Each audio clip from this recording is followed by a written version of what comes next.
Cuma mencintai istriku. Ibu kecewa sama kamu, Anto. Terus mulai kenal minuman keras, mulai mengenal dugem dunia pergaulan bebas di sana. 5 juta buat istri itu istri udah bersyukur sekali, udah sangat senang sekali. Duit. Jadi saya tidak ada di rumah.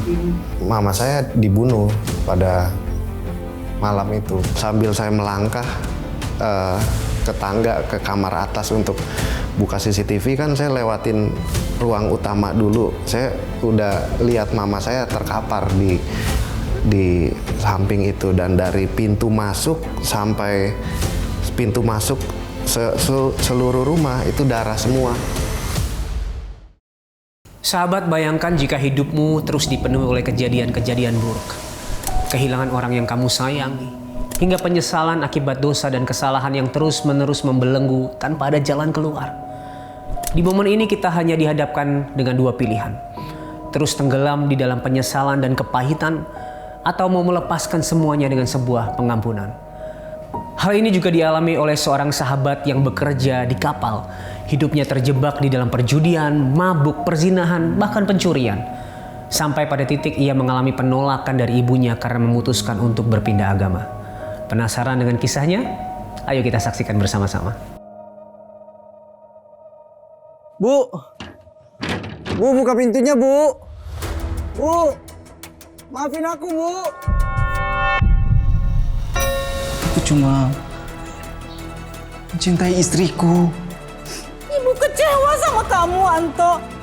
Terus mulai kenal minuman keras, mulai mengenal dugem dunia pergaulan bebas di sana. 5 juta buat istri itu istri udah bersyukur sekali, udah sangat senang sekali. Duit. Dan 5 jutanya untuk saya itu, saya habiskan juga untuk senang-senang. Aku takut jatuh miskin lagi. Tuhan penuhi apa yang saya mau. Di angka 22 juta.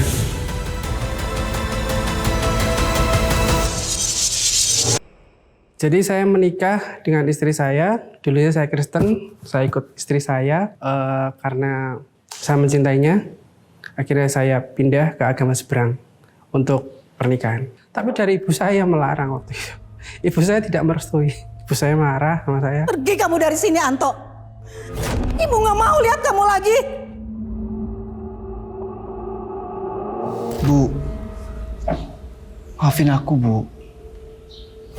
Aku cuma mencintai istriku. Ibu kecewa sama kamu, Anto. Kok bisa kamu ninggalin Tuhan Yesus?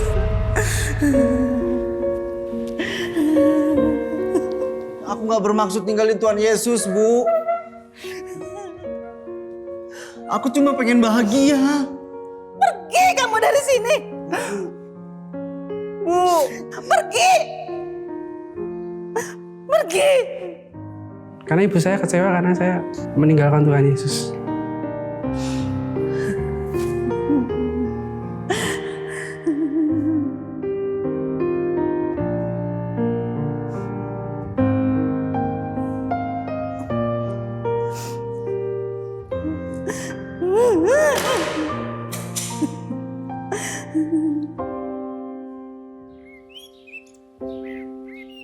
Sebelum saya kerja di kapal, saya kerja di darat, saya kerja di pabrik.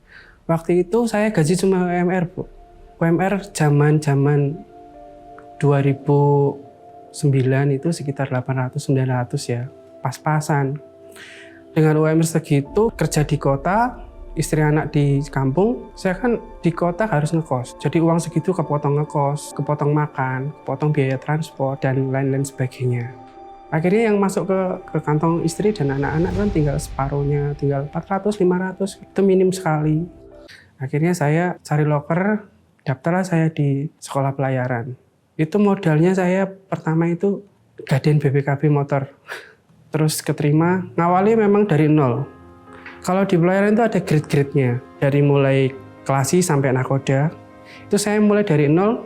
Waktu itu saya jadi klasi, gaji pertama 800.000. 800.000. Tapi kali ini nggak bakal kepake sih buat apa-apa. Untungnya makan gratis, tempat tinggal gratis. Jadi bisa ngirim lebih buat anak sama istri di rumah. Aku harus lebih giat dan lebih rajin lagi. Biar bisa naik pangkat dan gajiku lebih besar. Selama saya berlayar, mungkin karena saya ulet, karena grade-grade itu saya ingin nanjak, saya ingin maju dari nol jadi cleaning service di atas kapal 2009. Puncaknya tahun 2013 saya sudah menduduki posisi jabatan wakil kapten.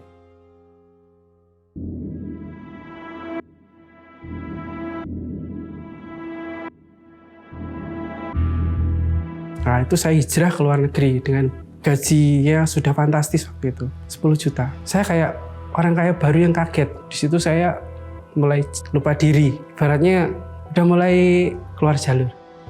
Mulai jadi orang yang nggak benar. Congratulations bro, you deserve it. Let's party tonight. Thank you, bro. Enjoy bro. Thank you guys. I don't drink, I'm sorry. Bro, nih dengerin ya. Hidup itu udah susah. Sekarang, lu waktunya nikmatin. Lu bikin anak istrimu di rumah senang. Lu juga di sini harus ikut senang dong, bro. Yes. Nikmatin aja, bro. Ayo, aku mau main. Yes, bro, ayo. Come on, cheers, Boleh bro. sekali-kali ya. Nah, gitu dong. Pada saat kita libur, nah disitulah saya keluar jalan-jalan, menikmati hidup, mulai mengenal dunia merokok. Saya tidak berjudi sebelum-sebelumnya. Nah, kebetulan di sana negara itu bebas judi. Saya mulai bermain judi. 1 bulan gaji sama bonus-bonusnya itu kadang habis buat judi. Terus mulai kenal minuman keras, mulai mengenal dugem dunia pergaulan bebas di sana. Jadi waktu itu saya kirim uang 5 juta buat istri, itu istri udah bersyukur sekali, udah sangat senang sekali. Duit. Dan 5 jutanya untuk saya itu, saya habiskan juga untuk senang-senang. Dari 2013 sampai 2019. Pokoknya semua kejahatan itu saya lakukan, yang saya tidak lakukan cuman narkoba. Masuk di 2020, COVID, lockdown. Disitulah saya dijatuhkan sama Tuhan. Saya tidak bisa kembali lagi ke negeri Formosa. Yang tadinya hidupnya serba berlebihan, di situ saya jatuh sejatuh-jatuhnya. Akhirnya saya jatuh sakit. Sakit itu ya karena penghematan. Yang tadinya saya makan sehari 3 kali, saya hemat jadi 2 kali. Efeknya ya kena MAH, kena asam lambung, kena GERD, dan seterusnya. Terus saya stres, cari kerja nggak bisa. Di situ saya hancur, harus menjalani operasi. Karena lockdown, keluarga saya nggak bisa datang. Pada saat operasi itu, saya cuma ditemani teman-teman kos. Selang beberapa hari, saya operasi, saya mimpi ketemu, kalau saya gambarkan itu kayak malaikat maut. Datang ke kos saya, ketok-ketok pintu. Dia manggil-manggil nama saya, sudah waktunya kamu sekarang berangkat. Ayo ikut saya. Saya nggak berani bukain. Malaikat maut itu di sebelahnya ada ibu muda yang lagi nyuci di depan kos-kosan saya itu. Terus dia bilang, jangan dibawa, dia masih bisa berubah, kasih dia kesempatan. Kayak saya tuh ada yang belain gitu. Tapi saya nggak kenal ibu itu siapa.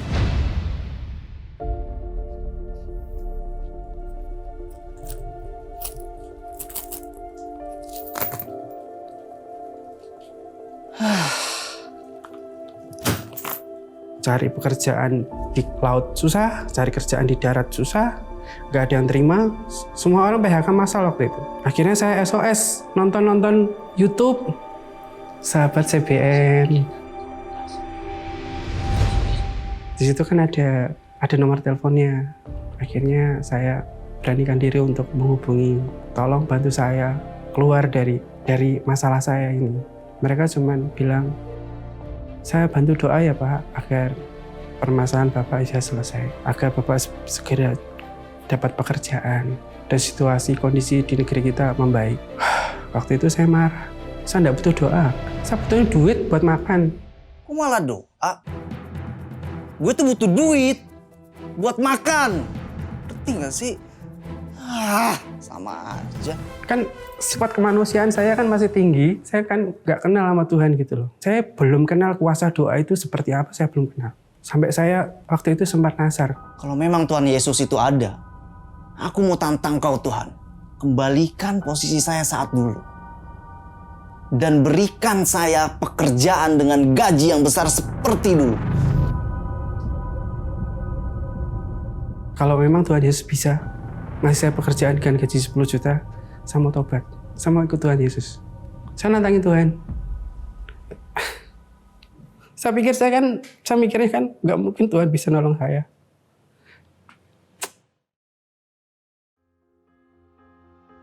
Selang beberapa hari, orang sahabat CBN datang untuk kunjungan. Dia ngasih saya sembako. Akhirnya saya kenal sama namanya Ibu Anneke. Itu saya masih operasi nih, masih basah luka saya. Akhirnya memang tidak lama setelah CBN datang, saya dapat job di kapal. Yang terima saya itu kapal ikan waktu itu. Kapal ikan itu kerjanya dari jam 6 pagi sampai jam 2 pagi. Bayangin, saya harus ngangkat ikan, beratnya itu 15 kilo sampai 20 kilo. Dari pagi sampai pagi lagi. Itu saya mau menangis nggak bisa, mau ketawa nggak bisa, saya jalani 1 tahun. Ya saya waktu itu seperti itu, saya ngerasa kayak, kok segini dapatnya. Saya kayak orang habis kalah main judi gitu.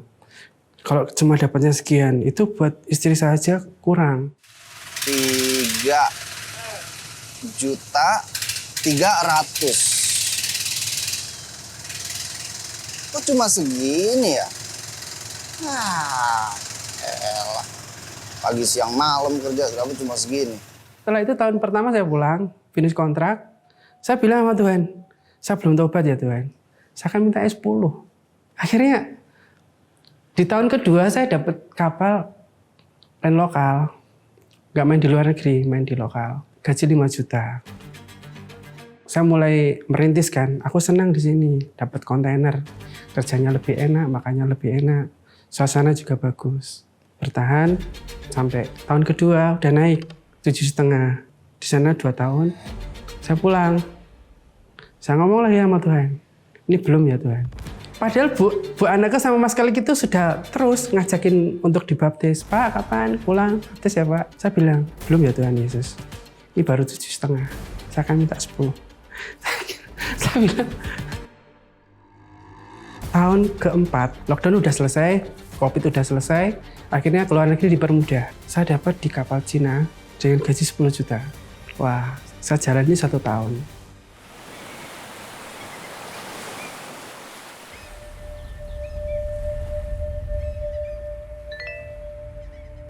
Hamba Tuhan, Bu Anneke dan Mas Kelik.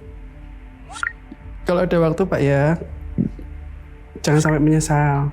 Kesempatan Tuhan itu yang diberikan selama Bapak masih hidup, masih bernapas. Ya segeralah ambil keputusan. Saya bilang,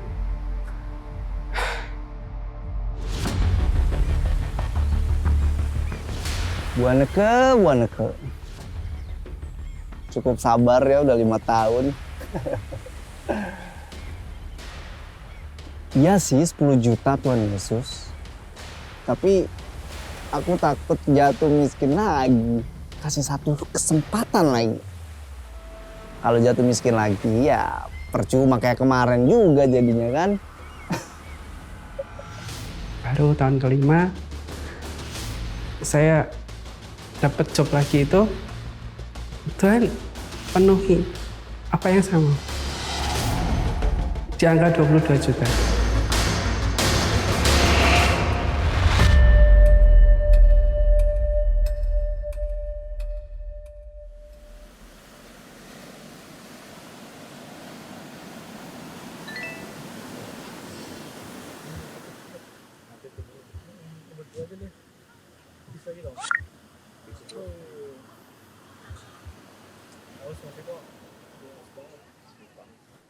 Wah, saya udah nggak bisa ngomong. Tuhan memberikan lebih dari apa yang saya minta. Berlipat ganda. Ya Tuhan, maafkan aku. Selama ini aku meninggalkanmu. Selama ini aku selalu menentangmu. Tapi ternyata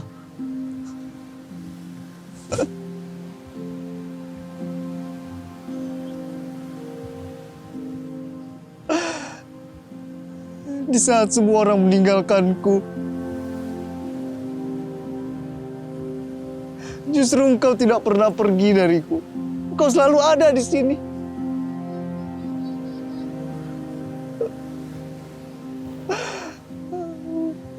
Maafkan aku ya Tuhan. Aku akan menyerahkan hidupku, seluruh hidupku untuk Tuhan Yesus. Maafkan aku Tuhan.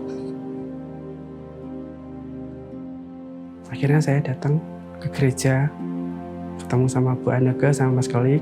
Kami ibadah bareng. Disitulah akhirnya aku menyerahkan hidup saya sama Tuhan Yesus. Saya percaya Tuhan itu ada.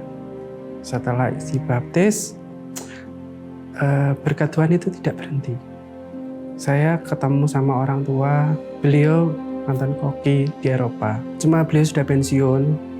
Akhirnya saya ngomong, Guru, angkat aku sebagai muridmu. Turunkan ilmu kamu kepadaku. Aku akan teruskan perjuangan. Aku ingin ke Eropa, Guru. Seperti Guru dulu. Kalau ilmu akan saya turunkan kepada kamu. Tapi kamu harus ke rumah untuk belajar masak. Siap, Guru. Terima kasih, Guru. Saya senang sekali, Guru. saya 1 minggu di sana saya belajar masakan Western, masakan Eropa. Saya diajarin, 1 minggu saya ditempa di sana. Ternyata guru saya itu menyalurkan saya, ngelamarkan saya ke tempat kerjanya dulu di Eropa. Baru 1 minggu saya dapat panggilan ke Eropa. Saya ngomong sama guru saya, guru yang bener aja ini, baru belajar seminggu kok, udah dikirim. Tenang, aku ada bersamamu. saya nggak nyangka, saya nggak pernah punya cita-cita jadi tukang masak. Ternyata Tuhan menitipkan talenta masak sama saya. Saya bisa melewati itu semua sampai finish banget. Tapi sekarang ibu saya sama ibu saya udah membaik.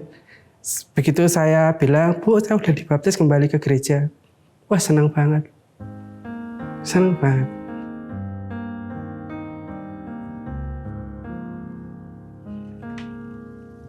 Ibu. Bu. Bu. Bu. Bu, buka pintunya, Bu. Bu. Maafin aku, Bu. Aku udah dibaptis, Bu. Bu, buka, Bu. Aku udah kembali ke gereja. Maafin aku. Aku kembali sama Tuhan Yesus, Bu. Bu. Buka, Bu.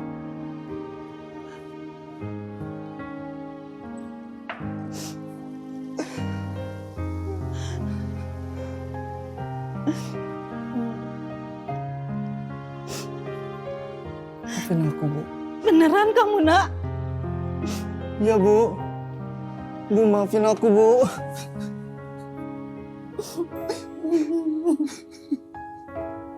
Bangun, Nak.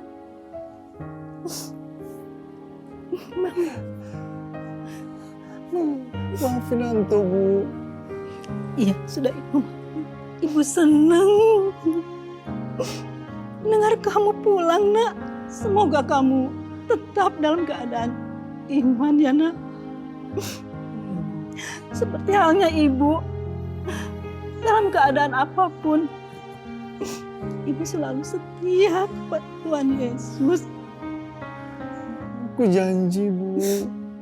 Aku gak bakalan ninggalin Tuhan Yesus. Maafin aku, Bu. Benar kamu gak bohong? Maafin aku ya, Bu. Yang saya rasakan sekarang tuh bahagia. Kalau saya mati, saya udah tahu mati arahnya kemana. Kan saya sekarang punya Tuhan. Saya serahkan semua sama Tuhan. Saya kalau berdoa cuman bilang, ya Tuhan, Kuserahkan hidupku dan matiku kepadamu, pakailah aku sesuai dengan rencanamu, jadilah kehendak-mu atas hidupku. Ya, karena aku tahu engkau pastinya memberikan yang terbaik bagiku. Yang saat ini di luar masih hidup mengikuti pemikirannya sendiri, hidup mengikuti hawa nafsunya sendiri.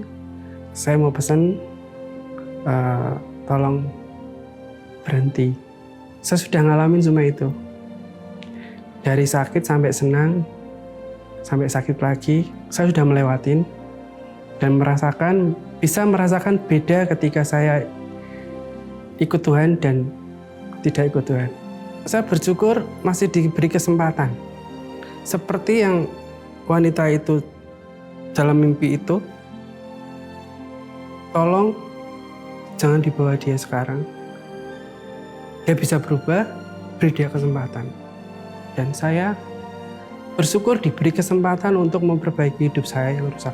Ya, saya terima kasih Tuhan Yesus karena menyelamatkan saya dari kehidupan yang kelam. Kehidupan yang penuh hawa nafsu, yang semua itu ternyata semu. Hidup bersama-sama Tuhan itu damai, indah dan tenang.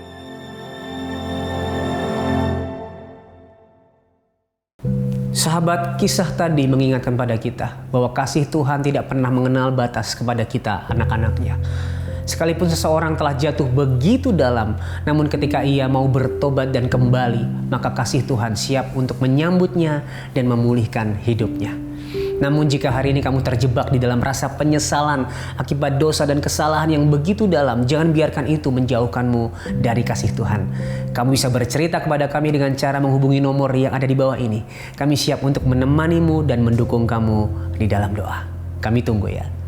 Setelah ini kita akan ngobrol dengan seseorang yang harus kehilangan ibunya dengan cara yang sangat tragis. Ibunya dibunuh oleh karyawannya sendiri dengan sangat brutal. Penasaran dengan kisahnya? Mari kita ngobrol dengan dia. Sahabat Solusi, hari ini saya kedatangan seorang tamu yang akan menceritakan kesaksiannya bagaimana Tuhan memampukan dia mengampuni orang yang begitu kejam dalam hidupnya. So mari kita ngobrol langsung dengan Kak Isman Kurniawan. Shalom. Shalom, welcome Kak Isman di Solusi. Terima kasih banget buat waktunya, buat kesediaannya untuk bersaksi hari ini. Apa kabar? Baik, terima kasih udah diundang di Solusi. Nah, kita kan ngobrol tentang pengampunan. Ya. Orang suka bilang pengampunan itu susah dilakukan ya, gampang diucapkan tapi susah dilakukan. Terlebih lagi kalau ternyata pengampunan itu harus diberikan kepada orang yang sungguh-sungguh jahat kepada kita. 2017 kejadiannya hari Rabu sekitar malam jam 8. 3 Mei katanya ya. 3 Mei ya. 3 Mei benar ya? Iya, 3 Mei.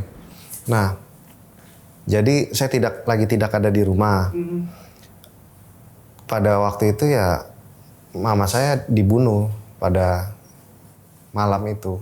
Nah, pada akhirnya ya udah, pertama kali saya diizinkan untuk masuk rumah karena di situ kan sudah ada polisi, ada penyidik yang lagi ngecek TKP gitu kan, periksa TKP. Saya diminta untuk ambil video CCTV. Jadi saat recordernya kan ada di atas di kamar saya waktu untuk cek kejadiannya ya. Iya. Terus buka CCTV, terus ditanya ini siapa, kenal gak gitu kan. Oh iya, saya jelaskan, oh ini karyawan, yang ini supir, yang ini keneknya gitu. Jadi mereka melakukannya memang untuk tujuan mengambil harta gitu ya. Oke. Apa yang timbul di hati kamu hari itu ketika melihat CCTV? Oh, ternyata pelakunya adalah 2 orang ini. Jadi sebenarnya saya udah begitu masuk pintu, saya nggak mikirin apa siapa begitu, ya sudah terjadi gitu ya. Yang itu fakta yang tidak bisa dihindari gitu kan.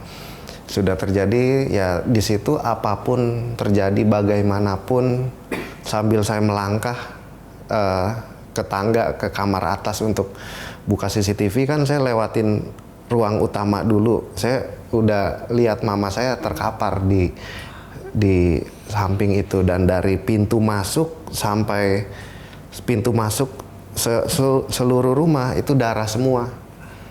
Yang banyak di sana tapi semua darah karena jejak kaki juga semua. Pelakunya ya? Iya.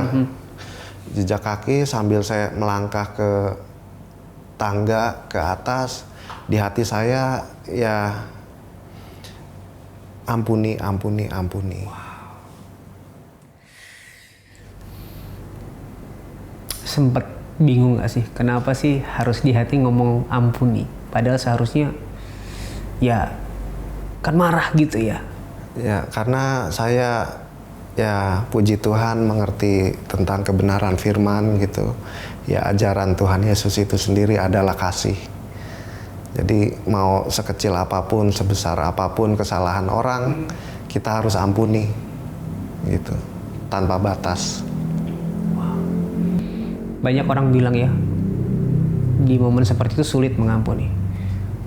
Tapi hari itu apa sih yang menjadi kekuatan kamu sehingga kamu bisa mengampuni? Ya karena kasih Tuhan itu, karena Tuhan Yesus telah mati di kayu salib untuk kita, karena Tuhan sudah mengasihi kita lebih dulu, bahkan sebelum saya lahir, dan sudah menjadi penyelamat di hidup saya gitu. Jadi bahkan ya dosa kita ke Tuhan sama dosa orang ke kita itu nggak ada apa-apanya sama dosa kita ke Tuhan, Pas. Sahabat, mengampuni adalah hal yang mungkin mudah untuk kita ucapkan, tetapi susah untuk kita lakukan. Terlebih lagi jika lukanya begitu dalam karena kekecewaan, pengkhianatan, atau kehilangan orang yang kita sayangi akibat kejahatan orang lain. Sebagai manusia, tentu kita akan berkata, aku tidak mungkin bisa untuk mengampuni. Tetapi dalam doa Bapa kami, Yesus berkata, ampunilah kami akan kesalahan kami, seperti kami juga mengampuni orang yang bersalah kepada kami. Ini bukan hanya sekedar doa, tapi panggilan untuk hidup di dalam kasih yang sudah lebih dulu kita terima. Dalam mengampuni, tidak serta-merta lukanya hilang, dan tidak langsung kita bisa melupakan kesalahan orang lain. Tetapi ada damai sejahtera dari Allah yang ada dalam hati kita ketika kita mau mengampuni. Dengan mengampuni, kita melepaskan hak untuk membalas. Kita menerima kesakitan yang seharusnya bisa kita berikan kepada orang yang menyakiti kita sebagai pembalasan. Dan itulah yang Yesus lakukan di atas kayu salib. Ia menerima segala kesakitan agar kita yang seharusnya dihukum mendapatkan pengampunan di hadapan Tuhan. Dan jika hari ini kamu merasa susah untuk mengampuni, mari kita sama-sama berdoa mengingat pengampunan yang Tuhan sudah berikan kepada kita. Mari tundukkan kepala. Tuhan, perlu kami akui sebagai manusia, begitu sulit untuk mengampuni orang yang menyakiti kami. Tetapi hari ini Tuhan, biarkan kami mengingat pengampunan yang sudah kami terima di dalam Kristus Yesus. Di mana Yesus disalib, rela menerima kesakitan yang begitu besar agar kami nggak dihukum, agar kami diampuni oleh Tuhan. Dan biarkan kebenaran ini, kabar baik ini memampukan kami untuk juga melepaskan pengampunan kepada orang yang menyakiti kami. Sungguh kami akui kami tidak mampu, tapi justru di tengah ketidakmampuan kami, Roh Kudus menolong kami dengan anugerah-Nya untuk mengampuni. Terima kasih Tuhan, kami serahkan hidup kami ke dalam tangan pengasihan-Mu. Demi nama Yesus kami berdoa. Amin. Namun jika hari ini kamu merasa sendirian dalam masalahmu, dalam sakit hatimu, kamu bingung harus melangkah kemana supaya aku bisa mengampuni, langkah pertama kamu bisa menghubungi nomor yang di bawah ini. Kami siap untuk mendengarkan cerita kamu, menemanimu, dan mendukung kamu di dalam doa. Kami tunggu ya. Sahabat, melalui program ini kami melihat hati yang tersakiti dipulihkan di dalam Tuhan. Hidup-hidup yang mungkin susah untuk mengampuni akhirnya bisa melepaskan pengampunan di dalam Tuhan. Dan kami rindu kamu jadi bagian dari cerita pemulihan tersebut. Kamu bisa scan QR Code yang ada di layar kamu, dan setiap kontribusi kamu akan menjadi berkat bagi banyak orang. Dan kamu akan melihat betapa kasih Tuhan begitu besar untuk memberikan pemulihan bagi lebih banyak orang lagi. Terima kasih sudah menyaksikan episode ini. Sampai ketemu di episode selanjutnya. Ingat, Tuhan Yesus sangat mengasihimu, dan apapun permasalahanmu di dalam Tuhan, pasti ada solusi.